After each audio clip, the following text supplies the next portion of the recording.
찰스 디킨스의 블리크 하우스 29번째.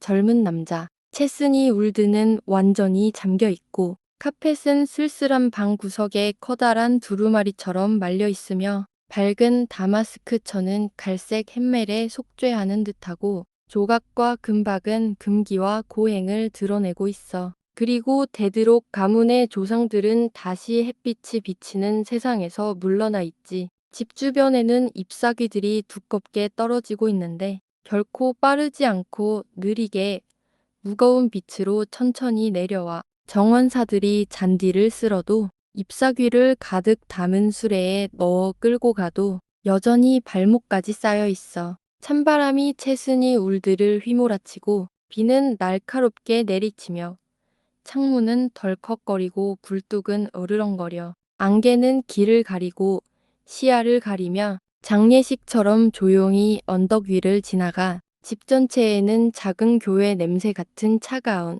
무미건조한 냄새가 나는데 뭔가 더 건조한 냄새도 섞여 있어. 마치 죽은 데드록 가문이 긴 밤마다 걷고 무덤의 향기를 남기고 간 것 같은 느낌이야. 반면 도심에 있는 집은 채스니 울드와는 별개로 거의 같은 마음이 아니야.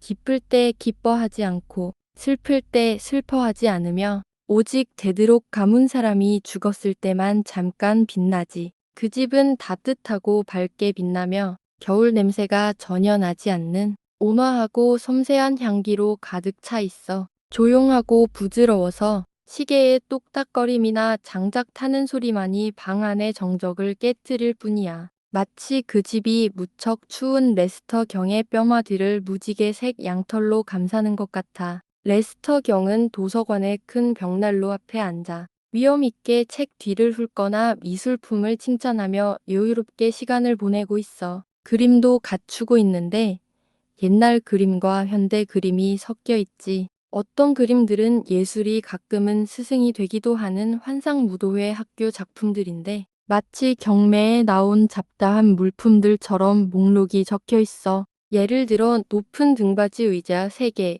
테이블과 커버, 김목이 달린 병 와인 담긴 플라스크 하나, 스페인 여성 복장, 모델인 조그미스 잭의 얼굴이 반쪽인 초상화, 그리고 돈키호테가 든 금색 갑옷 같은 것들이지. 또 다른 그림들은 개진 석조 테라스, 멀리 보이는 곤돌라, 완벽한 베네치아 상원의원 복장, 프로필이 그려진 조그미스 잭의 흰색 세틴 의상, 금으로 장식된 사마귀 칼, 매우 희귀한 무어인 복장, 그리고 오셀로 같은 것들이야. 이런 그림들을 보는 건 꽤 자주 있는데 그만큼 집안일도 많고 일이 끝나면 종종 그 그림들을 감상하곤 해. 그런데 그 집에 오는 사람들은 대부분 이 집이 얼마나 오래됐고 얼마나 많은 역사를 품고 있는지 알기 때문에 그저 그림 하나하나를 보며 감탄하거나 때로는 무거운 표정으로 이 그림들은 정말 훌륭하군 하고 말하는 거야.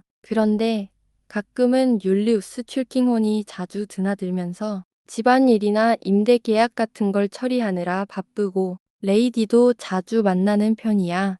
둘은 서로 무관심하고 별로 신경 쓰지 않는 듯 행동하지. 하지만 어쩌면 레이디는 이 튠킹혼이 어떤 사람인지 그가 자신을 알고 있다는 걸 두려워하는지도 몰라. 그가 끈질기게 그녀를 쫓아다니고 아무 죄책감이나 후회 없이 몰아붙이는 것 같거든. 또 그녀를 둘러싼 화려한 모습과 권력, 빛남이 오히려 그를 더 흥분시키고 그에게 더 단단히 집착하게 만드는 것 같아. 그가 차갑고 잔인하든 아니면 권력에 몰두하든 아니면 평생 비밀 속에 파묻혀 살면서 아무것도 숨기지 않으려 하든 또는 자신이 멀리서 빛나는 광채를 멀리서만 느끼든 아니면 화려한 고객들의 작은 모욕과 모욕들을 마음속에 쌓아두든 이 모든 게 다 그럴 수도 있고 아닐 수도 있어. 어쩌면 레이디는 이 두 눈보다 훨씬 많은 눈이 그녀를 지켜보는 게 더 낫다고 생각할지도 몰라. 아니면 그녀가 앉아있는 방에서 튠킹혼이 읽던 그 재판 서류처럼 어떤 손이었는지 아니면 어떤 접촉이 그녀의 인생을 바꿔놓았는지 궁금해하는지도 몰라. 아니면 유령의 산책로를 들으며 어떤 발걸음이 가장 비슷한지 생각하는 걸지도 몰라. 남자의 발걸음, 여자의, 아니면 계속 다가오는 어린아이의 발소리, 어떤 우울한 기운이 그녀를 감싸고 있거나, 아니면 이렇게 자존심 강한 여인이 문을 꼭 닫고 홀로 난로 앞에 앉아 있는 이유는 뭘까? 다음 날, 레이디는 멀리 떠나고 모든 친척들은 저녁 식사 전에 흩어졌어. 아무도 레스터 경이 아침에 말한 경계선이 사라지고 문이 열리고 사회의 틀이 깨지는 이야기를 듣고 놀라지. 레스터 경이 잠시 멈춰서서 쳐다보다가 다시 구피라는 이름의 그 젊은 남자 하고 반복했어. 그리고 주변을 둘러보며 구피라는 이름의 그 젊은 남자를 보고는 꽤 당황한 듯한 모습에 인상도 별로 좋지 않게 보였지. 잠깐 하고 레스터 경이 머큐리에게 말했어. 이렇게 갑자기 구피라는 이름의 젊은 남자를 소개하는 게 무슨 의미야? 죄송합니다, 경. 그런데 제 레이디께서 그가 올 때마다 만나보라고 하셨어요. 제가 경이 여기 계신 줄 몰랐어요. 하고 머큐리가 사과했지. 이 말과 함께 머큐리는 구피라는 이름의 그 젊은 남자를 흘끔 쳐다보며 이게 무슨 소리야? 여기 와서 나를 곤란하게 만들고 나를 싸움에 끌어들이려고 하는 거야. 라는 표정을 짓고 있었어. 그건 맞아요. 제가 그런 지시를 받았어요. 하고 레이디가 말했어. 그 젊은 남자가 기다리게 하세요. 절대 아니에요. 레이디. 그가 이미 당신의 명령으로 왔다면 저는 방해하지 않겠습니다. 하고 레스터 경이 예의 있게 물러났어. 그리고 그가 나가면서 그를 어떤 신발 장수처럼 보았는지 거만하게 생각하며 그가 좀 이상하게 보이긴 했지만 그냥 무시했지. 레이디는 하인이 방을 떠난 후 위험 있게 그를 쳐다보며 머리부터 발끝까지 살펴봤어. 그녀는 그가 문 앞에 서 있게 하고 그에게 뭐 하러 왔는지 물었지. 그냥 잠시 이야기 좀 나누고 싶어요. 하고 구피가 어색하게 대답했어. 당연히 당신이 저에게 이렇게 많은 편지를 썼던 사람이죠. 네, 여러 번 썼어요. 레이디. 그리고 당신께서 답장을 해주기 전부터 여러 번 썼어요. 하고 구피가 말했지. 그럼 그 편지들로 대화를 할 필요는 없지 않나요? 아직도 그렇게 할 수 있지 않나요? 구피는 입술을 다물고 아니요. 하고 고개를 저었어. 당신이 너무 조르거나 말하는 내용이 내게 관련이 없거나 아니면 어떻게든 상관없다고 생각한다면 내가 바로 끊어버릴게요. 할 말이 있으면 그냥 말하세요. 하고 레이디가 무심하게 시선을 돌리며 다신 알로 쪽으로 몸을 돌렸어. 그럼 구피는 그럼 허락해 주신다면 하고 말했어. 저는 지금 제 일이 있어서요. 법률 쪽에 있는데요. 처음 편지에서도 말씀드렸듯이 저는 법률가입니다. 법률가로서 저는 글로 제 자신을 드러내는 걸 삼가야 한다는 습관이 있어서 지금까지 제가 어떤 회사와 연결되어 있고 제 위치와 수입이 어느 정도인지 말하지 않았어요. 지금은 비밀로 하면서 말씀드리자면 그 회사 이름은 링컨스 인의 켄지와 카보이예요. 이 이름은 잔드리치와 잔드리치라는 재판 사건과 관련해서 레이디께서도 어느 정도는 알고 계실지도 모르겠네요. 하고 말했어. 레이디의 몸짓이 조금 관심을 보이기 시작했어. 그녀는 더 이상 난로 커버를 흔들지 않고 마치 듣고 있다는 듯이 그를 바라봤지. 이제 바로 말씀드릴게요. 하고 구피가 조금 더 자신감 있게 말했어. 잔드리치와 잔드리치 사건과는 상관없이 제가 이렇게 급하게 말씀드리고 싶은 이유는 사실은 좀 다른 데 있어요. 제가 거의 깡패처럼 보일 수도 있는데 그건 제 행동이 좀 무리하거나 지나쳤기 때문인 것 같아요. 구피는 잠시 기다리면서 혹시 반대하는 말이 올까 기대했지만 아무 말도 없자 계속했어. 잔드리치와 잔드리치였다면 바로 필드의 튠킹혼 변호사님께 갔을 텐데요. 저는 튠킹혼님과 아는 사이예요. 만나면 인사하는 정도지만 그런 일이면 바로 그분께 갔을 거예요. 레이디는 몸을 조금 돌리며 앉는 게 좋겠어요. 하고 말했어. 감사합니다. 레이디.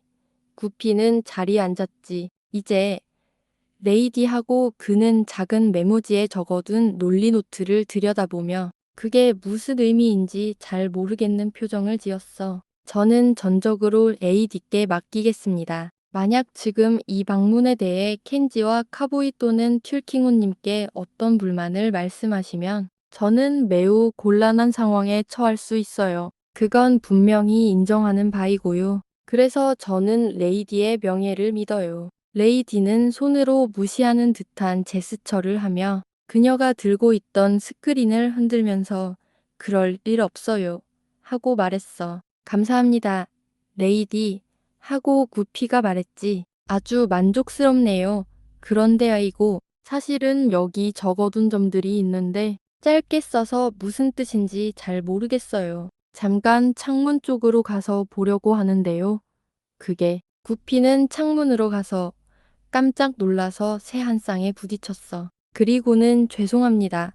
정말로 하고 말했지. 이게 그의 노트의 가독성을 더 떨어뜨리긴 했지만 그는 얼굴이 붉어지고 따뜻해지면서 종이 쪽지를 눈 가까이 멀리 번갈아 들여다보며 중얼거렸어. CS 너야.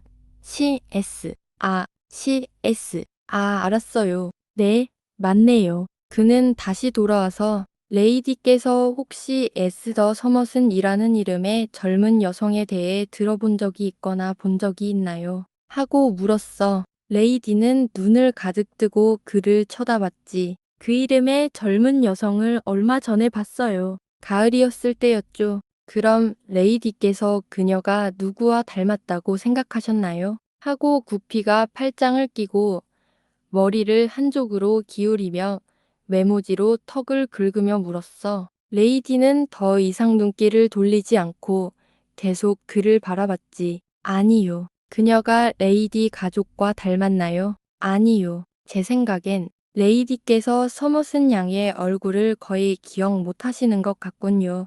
하고 구피가 말했어. 레이디는 그 젊은 여성은 아주 잘 기억하고 있어요. 이게 무슨 상관이죠? 하고 대답했지. 구피가 계속해서 말했어.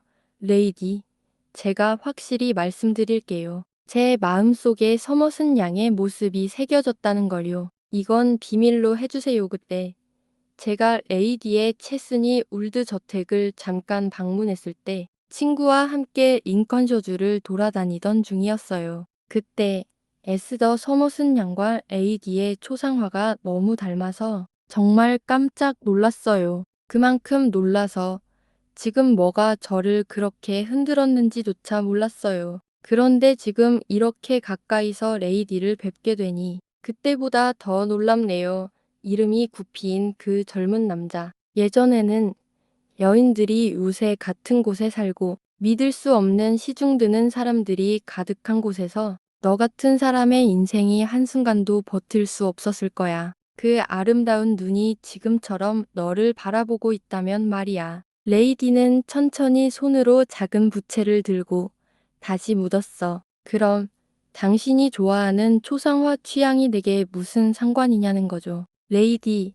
하고 구피가 다시 종이 쪽을 가리키며 말했어. 이제 그 얘기를 하려고요.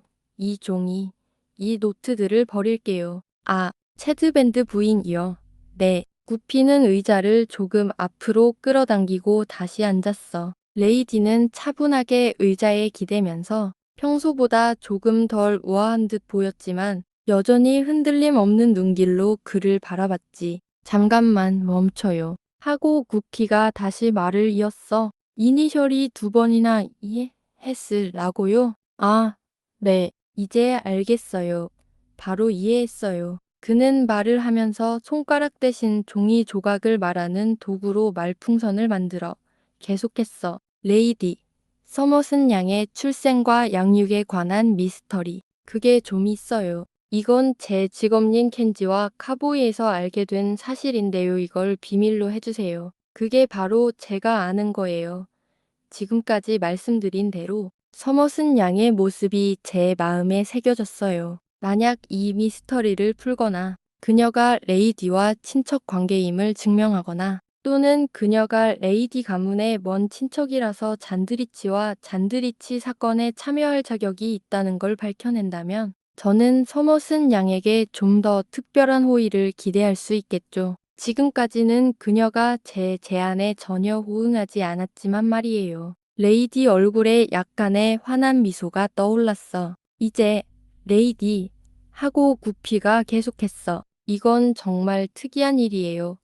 하지만 우리 같은 직업인에게는 흔히 일어나는 일이기도 하고요. 저도 제 자신을 그렇게 부를 수 있는데 왜냐면 제 어머니께서 작은 수입에서 돈을 좀 더 내서 제 종이 우표를 붙이게 해주셨거든요. 그게 꽤 무거운 일이었어요. 그런데 제가 만난 사람이 있는데 그 사람은 서머슨 양이 자라기 전에 잔드리치가 그녀를 돌보기 전에 그 집에 시종으로 살던 사람이에요. 그 여자는 바로 바바리 양이었어요. 레이디. 그 순간 레이디 얼굴에 드리운 창백한 기운이 그녀가 들고 있던 초록색 실크 배경의 스크린에서 비치는 것 같았거나 아니면 정말로 무서운 창백함이 그녀에게 내려앉은 것 같았어. 혹시 레이디께서 바바리 양에 대해 들어본 적이 있나요? 하고 구피가 물었어. 글쎄요. 모르겠어요. 아마도 들은 것 같긴 한데 그녀는 레이디 가문과 관련이 있었나요? 레이디는 입술이 움직이긴 했지만 아무 말도 하지 않았어. 그냥 고개를 저었지. 관련이 없어요. 하고 구피가 다시 물었어. 아니면 레이디께서 아는 바로는 아니겠죠? 아, 구피가 계속해서 묻기 시작했어. 그냥 관련 없음이라고요. 하고 말했지. 아, 레이디께서 아는 바로는 아니겠죠? 아, 그런데 혹시 그럴 수도 있겠네요. 네. 그리고 각각 질문할 때마다 레이디는 고개를 살짝 기울였어. 좋아요. 그럼 그 바바리 양은 정말 가까운 사이였어요. 여성들끼리도 보통 일상생활에서는 적어도 대화하는 걸 좋아하는데 그녀는 제 증인에게 단 한 번 아주 특별한 점에 대해 비밀스럽게 말했어요. 그때 그녀는 그 작은 소녀의 진짜 이름이 에스더 서머슨이 아니라 에스더 호든이라고 했어요. 맙소사 하고 구피가 놀란 표정을 지었어. 레이디는 그를 두러지게 쳐다보며 앉아 있었어.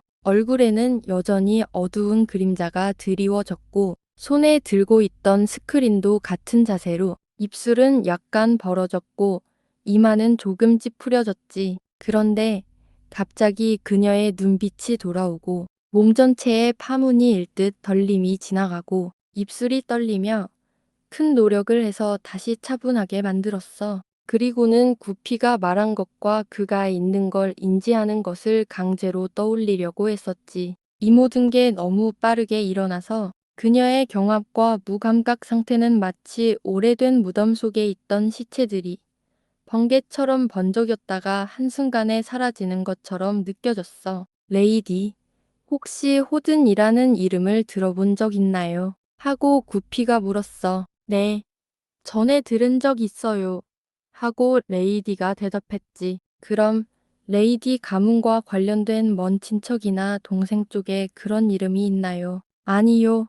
하고 레이디가 고개를 저었어. 이제 레이디 하고 구피가 말을 이었어. 이건 제가 지금까지 조사한 사건의 마지막 부분이에요. 점점 더 구체적으로 정리할 수 있을 것 같고요. 레이디, 이미 알고 계시지 않다면 아니면 이미 알고 계시다면 이걸 말씀드릴게요. 몇 주 전 텐서리 레인 근처의 크룩이라는 사람 집에서 큰 곤란을 겪던 법률가가 죽은 채로 발견됐어요. 그 법률가는 이름이 알려지지 않은 채 익명으로 처리됐어요. 그런데 최근에 알게 된 사실인데 그 법률가의 이름이 바로 호든이었다는 거예요. 그게 무슨 상관이냐고요. 하고 레이디가 물었어. 네, 바로 그 질문이죠. 그런데 그 사람 죽은 뒤에 이상한 일이 벌어졌어요. 한 여자가 갑자기 나타났는데 변장한 모습이었어요. 레이디. 그 여자는 그 사건 현장을 보러 갔고 그의 무덤도 찾아갔어요. 그녀는 교통수단을 빌려서 그걸 보여달라고 했고요. 만약 레이디께서 그 여자를 증언하는 아이를 보여주길 원하시면 언제든지 데려올 수 있어요. 그 불쌍한 아이는 레이디에게 별로 중요하지 않아서 그녀는 그를 보여주는 걸 원하지 않았어. 아, 정말 이상한 일이에요. 하고 구피가 말했어. 그가 손가락에 끼고 있던 반짝이는 반지들, 손가락을 벗을 때 빛나던 그 반지들 이야기를 들으면 꽤 낭만적일 것 같거든요. 그가 들고 있던 스크린에는 다이아몬드가 반짝이고 있었어. 레이디는 그 스크린을 만지작거리며 더 빛나게 만들었지. 그리고 그 표정은 예전에는 아주 위험할 수도 있었던 구피라는 이름의 그 젊은 남자에게는 아주 위협적일 수도 있었던 표정이었어. 그때는 레이디, 그 사람이 아무 흔적도 남기지 않고 떠났다고 생각했어요. 하지만 사실은 오래된 편지 꾸러미를 남겼어요. 그때도 계속해서 스크린은 움직였고 그녀의 눈은 한 번도 그를 놓지 않았어. 구피가 계속해서 말했어. 그것들이 가져가서 비밀로 숨겼어요.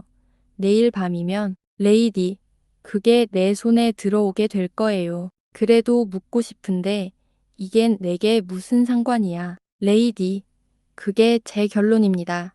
하고 구피가 일어섰어. 이 모든 일들이 하나로 연결된 게 충분하다고 생각하시면 이 젊은 양일 레이디와 너무 닮았다는 사실, 이건 확실한 증거예요. 배심원들이 보면 알 수 있죠. 그녀가 바바리 양에게서 자랐다는 것, 바바리 양이 서머슨 양의 진짜 이름이 호든이라고 말한 것, 그리고 레이디께서 이 두 이름을 아주 잘 아신다는 것, 그리고 호든이 그렇게 죽었다는 것, 이 모든 게 레이디께서 이 사건을 더 깊이 파고들 이유를 만들어줄 수 있다면 이 서류들을 가져오겠습니다. 뭐냐고요? 글쎄요. 오래된 편지들이에요. 아직 제 손에 들어온 적은 없어요. 그걸 가져오면 처음 보는 거니까 레이디와 함께 검토할게요. 제 목표는 이미 말씀드렸어요. 만약 어떤 불만이 제게 제기되면 저는 아주 곤란한 처지에 놓이게 될 거라는 것도요. 이 모든 건 엄격히 비밀입니다. 이 젊은 남자가 하는 말이 그의 진짜 목적이나 의심을 다 드러내는 건 아니야. 그가 여기 온 이유, 길이, 폭, 깊이, 또는 그가 숨기고 싶은 것들이 뭐냐는 거지. 그녀는 그를 볼 수 있지만 그는 테이블만 바라보며 아무 일도 말하지 않는 듯한 표정을 유지하고 있어. 편지들을 가져오고 싶으면 가져오세요. 하고 레이디가 말했어. 솔직히 말해서 레이디, 그렇게 격려하는 태도는 아니네요. 하고 구피가 약간 상처받은 듯이 말했어. 편지들을 가져오고 싶으면 제발 그렇게 하세요. 하고 레이디가 같은 목소리로 반복했어. 그럼 그렇게 하겠습니다. 좋은 하루 보내세요. 그는 인사를 하고 아래층으로 내려갔어. 그곳에서 거만한 머큐리가 홀의 벽난로 앞에서 자신이 나갈 필요가 없다고 생각하는 듯 그를 내보내지 않았지. 레스터 경은 도서관에서 책을 읽으며 졸고 있는데 집안의 어떤 영향력도 그를 놀라게 하거나 아니면 체스니 울드의 나무들이 팔을 휘저으며 흔들리거나 초상화들이 찡그리거나 갑옷이 움직이거나 하는 일은 없을까? 아니야.